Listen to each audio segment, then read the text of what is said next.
दिए वो उनकी भाषा में झलकते थे।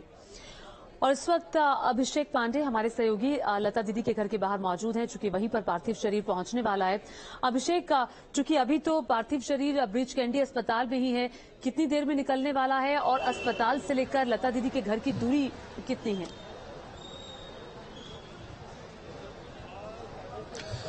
देखिए, पार्थिव शरीर वो 1 से 1.5 घंटे में यहाँ पहुंच जाएगा और अस्पताल से और प्रभु कुंज यानी उनके निवास स्थान की दूरी मुश्किल से 10 मिनट की है। लेकिन उसके पहले सुरक्षा आपको दिखाएं तो चाक चौबंद कर दी गई है।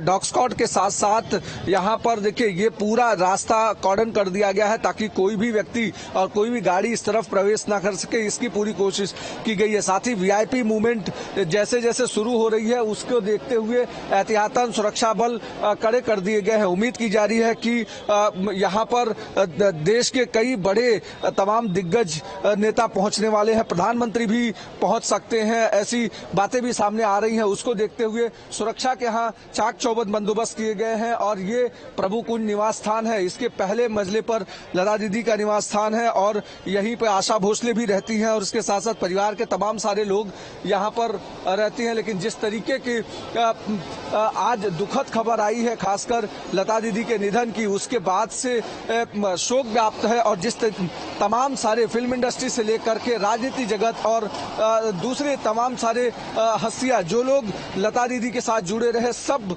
कहीं न कहीं आज गमगीन है। और अभी कुछ देर में पार्थिव शरीर को पहले यहाँ लाया जाएगा और यहाँ से पार्थिव शरीर को अंतिम दर्शन के बाद शिवाजी पार्क मैदान लाया जाएगा और वहां पर शिवाजी पार्क में उनका शासकीय रीति रिवाज के हिसाब से या राजकीय जो रीति रिवाज है उसके आधार पर उनका अंतिम संस्कार किया जाएगा। मुख्यमंत्री उद्धव ठाकरे ने ये पूरे आदेश दिए हैं और इसके साथ साथ तमाम सारे लोग लगातार जो भी उनके परिवार से टच में हैं वो पहुंचने की कोशिश कर रहे हैं और वो अपनी शोक संवेदनाएं उनके परिवार तक पहुंचा रहे हैं। लेकिन तस्वीर आपको दिखाऊं तो देखिए ये कॉर्डन किया गया है, ये पूरी सोसाइटी को फिर से मुंबई पुलिस ने कॉर्डन कर दिया है ताकि यहां से कोई भी मूवमेंट ना हो पाए। साथ ही जो joint police commissioner law and order हैं वो यहां पहुंचे, डीसीपी और एडिशनल सीपी यहां पहुंच चुके हैं और सभी लोगों ने इस पूरे इलाके का जायजा लिया है और उसके बाद सारी मूवमेंट को, जो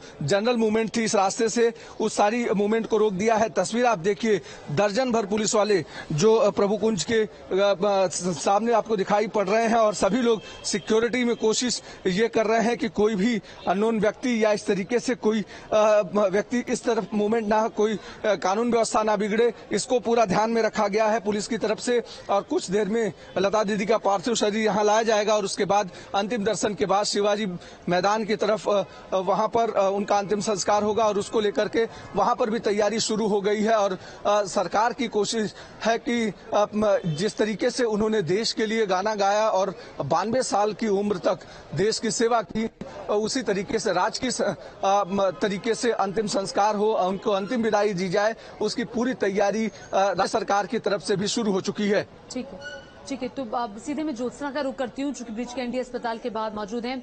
ज्योत्सना, क्या जितने भी कागजी कार्रवाई है क्या अस्पताल में पूरी हो गई है? अभी तक कागजाती कार्रवाई जो है वो लगातार चल रही है, आप देख सकते हैं। लेकिन यहाँ पर अभी थोड़ी देर में हम कह सकते हैं कि लता दीदी का पार्थिव शरीर जो है वो बाहर आ सकता है, क्योंकि पुलिस ने अब तीनों, मतलब सड़क के तीनों जगह पर जो है वो बैरिकेड लगवा दी है ताकि जब वीआईपी मूवमेंट होगा तो कोई भी दिक्कत ना हो। और साथ ही साथ क्योंकि कई सारे राजनीतिक जगत से लोग, फिल्मी जगत के लोग जो है यहाँ पर लता दीदी का अंतिम दर्शन करने के लिए अस्पताल पहुंच रहे हैं। बहुत बड़े बड़े नाम है, सीएम उद्धव ठाकरे की पत्नी रश्मि ठाकरे, शरद पवार, इतने बड़े, राज ठाकरे अभी पहुंचे हैं, इतने बड़े लोग जो है यहाँ पर आ रहे हैं और पुलिस ने यहाँ पर बैरिकेड लगवा दी है।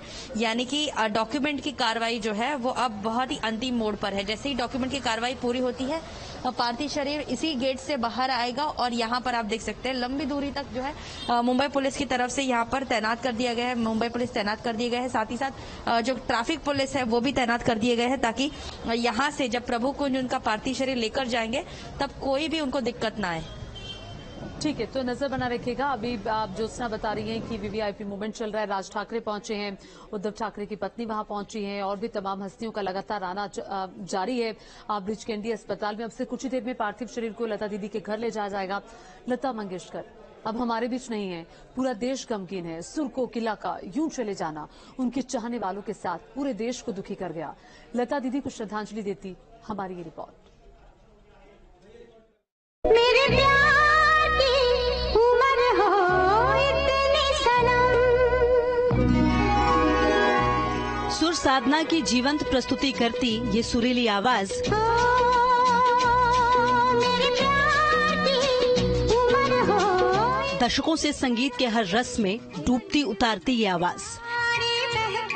आधी रात को बेला महकारी में एक बार खनकी तो फिर खनकती ही चली गई, ना कभी रुकी ना कभी मध्यम पड़ी। राहन छोड़ी हमने तो अपनी हार न मानी। मंद सप्तक से लेकर तार सप्तक तक संगीत के हर सोपान पर इस आवाज ने वो दस्तक दी जिसने संगीत प्रेमियों के मन की वीणा के एक एक तंतु को अपनी झनकार से चमत्कृत कर दिया। तुमसे मिलकर ना जाने क्यों तुमसे मिलकर। ये आवाज जब सरगम के साथ स्वरों को अलग अलग सप्तकों की तान के साथ लयबद्ध करती है तो मानो दुनिया ठहर जाती है। सरगम के साथ स्वर इस आवाज में घुलकर रूहानी इबादत का रूप ले लेती हैं।